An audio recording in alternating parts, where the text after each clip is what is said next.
Good afternoon, everyone. It's Monday, the 25th of September. My name is Thilan Wickramasinghe, and I'm the head of research for MIBG Securities. And welcome to our latest edition of Market Mondays. A lot to go through today. The S&P is heading to their for its first quarterly loss in a year, and oil is heading towards $100 a barrel. Is this really the time to look for alpha ideas? We actually think this is. So hold on and stay with us through the show as we highlight some of these ideas. The first actually comes from a quant team who's highlighting Malaysia as a potential market for alpha winners. We have Seng Yao later on explaining to us why. We also have a very interesting piece on Indonesian cement and why this is a very exciting space to be in. And we have analyst from Indonesia, William Jefferson, who will be here to discuss that. And then finally, we are going to revisit one of our high conviction ideas, who's actually going to be benefiting from Singapore's regulatory tailwinds. So stay with us till the end. But as usual, let's start with the market movers. And as I said,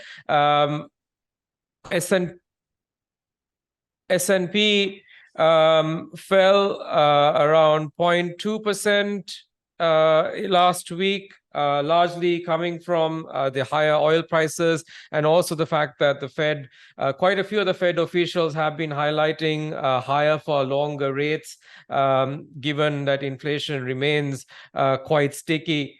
But this wasn't the case in Asia. We did see the Chinese markets actually moving up. The Shanghai Composite was up about 1.5%. The HSI was up about 2.3%, largely from expectations or at least a slightly better tone coming in terms of stimulus. And that did have a positive overspill into Southeast Asia as well. Most of the Southeast Asian markets were up. The STI was up about 0.1%. KLCI was up about 0.1%. Jakarta was up about 0.4%, and Thailand set was up about 0.6%. So that, you are starting to see some positive overspill coming into Southeast Asian markets, which are generally been very, very cheap. And that's one of the places I want to start this week and talk about one of the cheapest markets in Southeast Asia, which is Malaysia.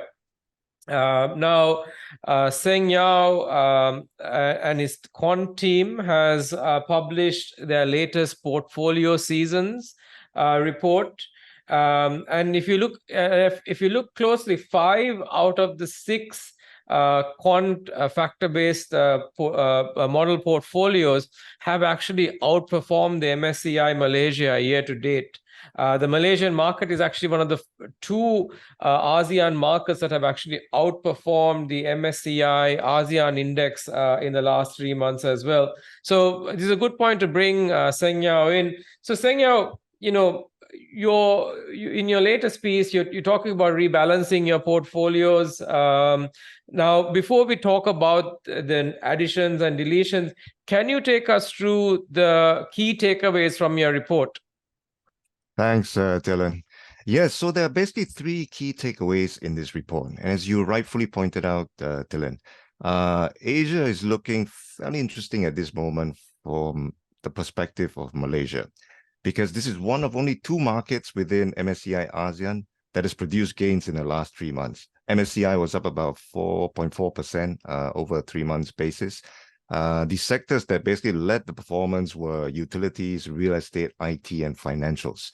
The earnings misses in the 2Q earnings season was high, but the point here is that at least on a quarter-on-quarter basis, the earnings was flat compared to declines that we saw in the last 2 quarters.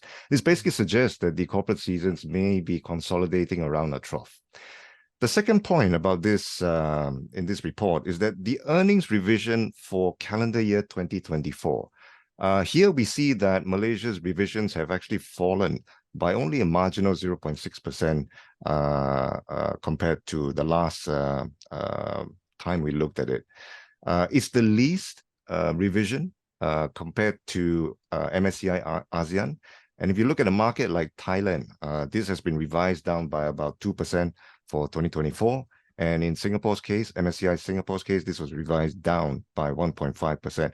So we think that there's a lot of value that the various sectors in Malaysia have to offer, with the exception of the materials and the healthcare sectors, which are already basically trading in the 75th percentile range of its PE box plot, or basically it's a PE track record over the last 5 years.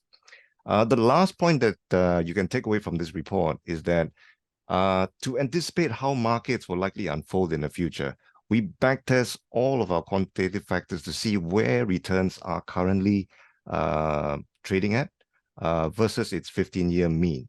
This essentially will cover all 5 government administrations, all the way from Najib Razak up to the current administration. So from the set of results, we know that from a style perspective, value, growth, and momentum styles have run, okay? And that quality and low volatility styles probably show better risk reward. So in our rebalancing for this round, for the model portfolios, for the Malaysian model portfolios, we're basically focusing our rebalancing on 1, retail REITs. We have names like KLCC and Sunway REIT in there. Then we look at the technology sector. Here, we basically shun semiconductors and look at just the EMS players. And we like Uchitech from a quant perspective. And then in the consumer sector, we like 7-Eleven Malaysia, Mr. DIY, Burma's Auto. And finally, in the finance sector, we like RCE and Allianz. Great. Thanks, Sanyao. So maybe just repeat one more time which portfolios you think are the best risk reward going forward for the rest of the year. Okay, so we have basically 6, and of the 5 that I just mentioned a short while ago, we think that quality, low volatility, and then there's one which we kind of like it's a amalgamation of everything, which we call balance. These 3, quality, low volatility, and balance model portfolios, probably show the best risk reward. Great. Can we just have that model portfolio slide back on screen? And Sanyao, can I just ask, what is the best way for someone to play these? Is it through the app, or how can someone get access to these? Yeah, I think one way is through the app. Here, all of the latest listings will be reflected on the app. But secondly, because we're advocating a strategy of diversification here, by selecting 1 or 2 of these names and putting it into your own personal portfolio, the risk return rewards will definitely change or will be different based on what you're currently holding in your portfolio. So I would recommend that basically the best way is to take a look at these listings on the portfolio, but also have a word with maybe your house dealers to see how they can help you balance the portfolio using the weights that we recommend on these model portfolios. Great. Thank you, Sanyao. That's very, very useful. Now, I want to go a little bit around the neighborhood and go to Indonesia at this point. We've got William Jefferson, our Indonesian cement analyst, who's on line at the moment.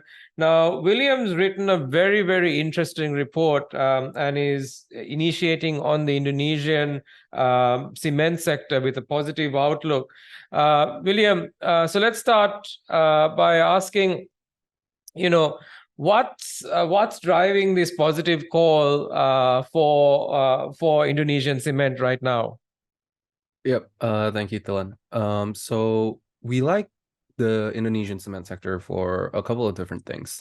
The first one, we believe that the growing property sector, which has been reviving in 2021 and 2022, also up until the first half of 2023, will have a trickle-down effect into the cement sector.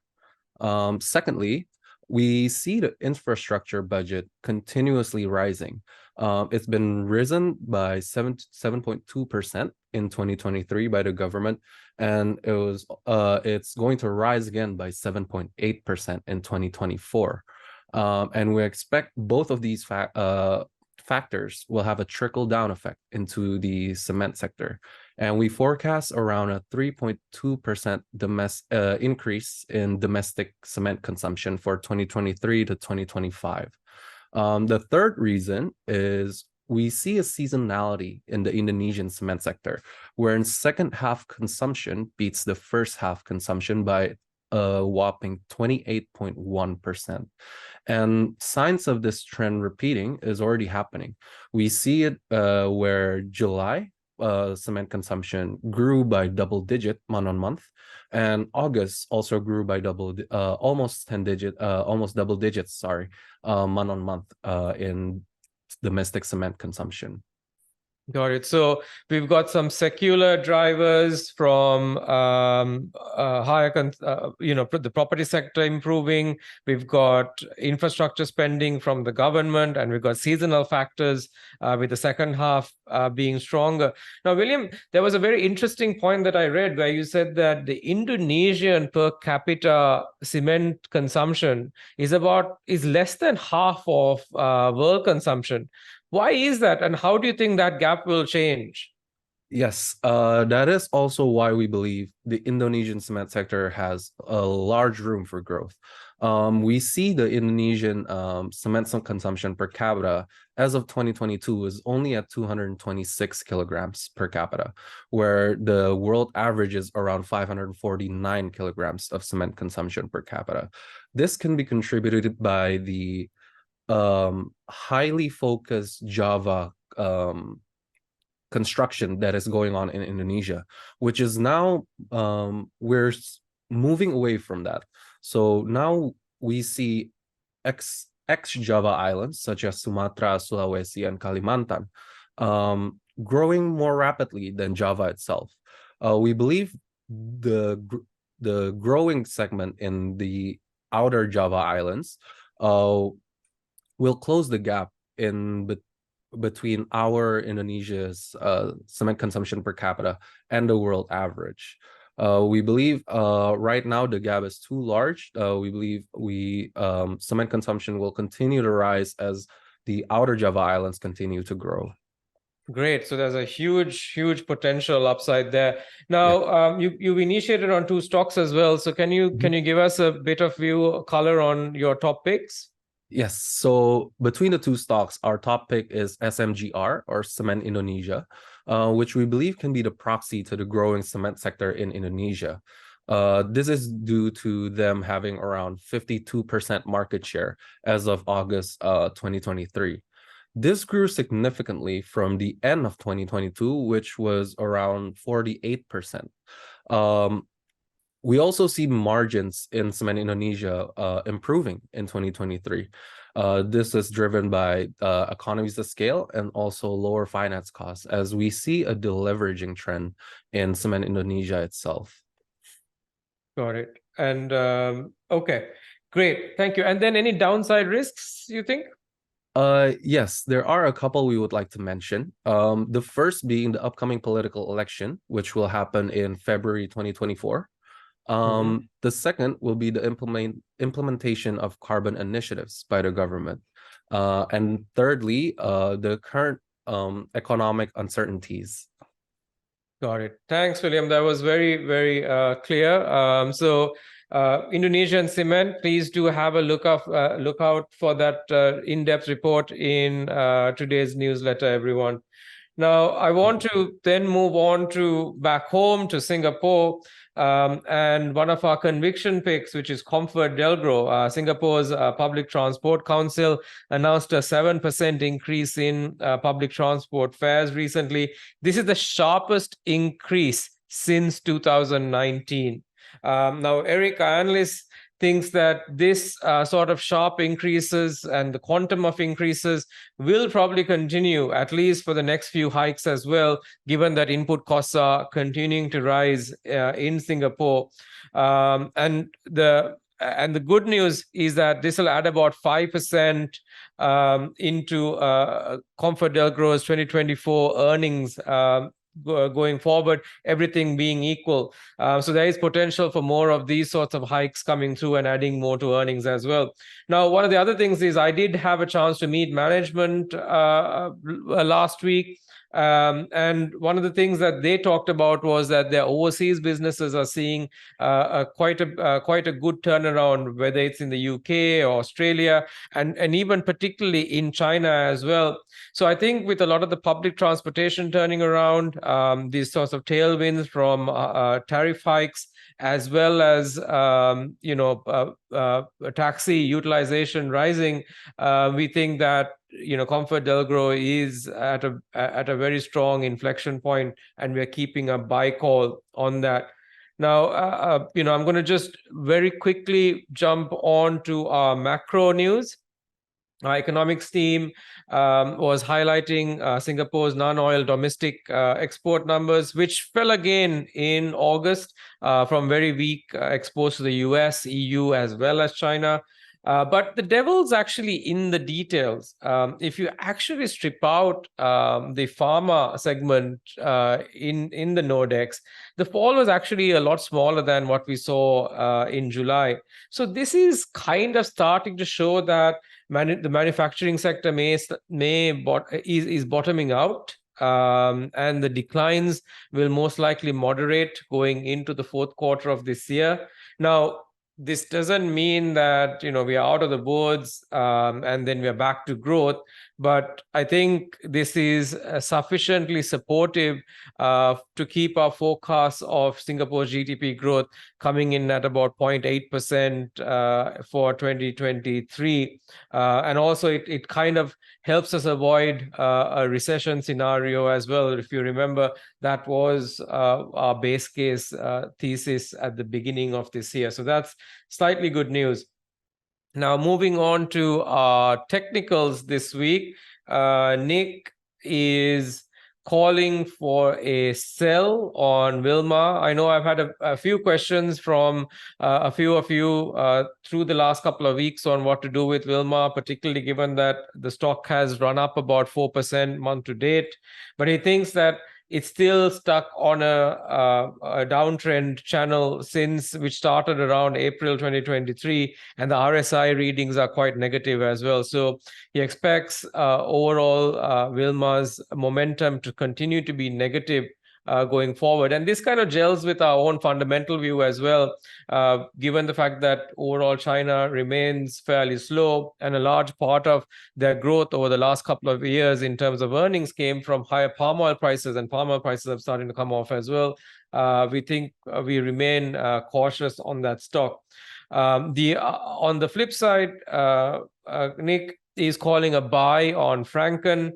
He thinks that the rising momentum that we saw on the stock and the positive RSI should take the stock higher. Remember, last week we talked about Jarek, who's reiterating his buy call on Franken as well, partly driven by some of Franken's customers who are guiding for a better outlook in 2024. So that we're keeping a buy on. Now, in terms of announcements and dates that are upcoming, some of the key things to keep an eye on is today we have Singapore's inflation coming out, as well as industrial production, which will be out tomorrow. We'll be ending the month on the 29th with bank loan figures, which we think will still be quite negative for Singapore and around the region. We have the URA property price index coming out on the 3rd of October, and manufacturing PMI also coming out on the 3rd of October. Now, apart from that, we have a few big events that are happening in the calendar. The Thai Auto Day is out happening tomorrow on the 26th, and Regional Construction Corporate Day. So you will have quite a few construction companies from around the region presenting on the 27th of September. These are invite-only events, so please do speak to your salesperson to get access to these events. Now, unfortunately, that's all the time we have for today. Thank you again for joining us on this on this week's Market Monday program.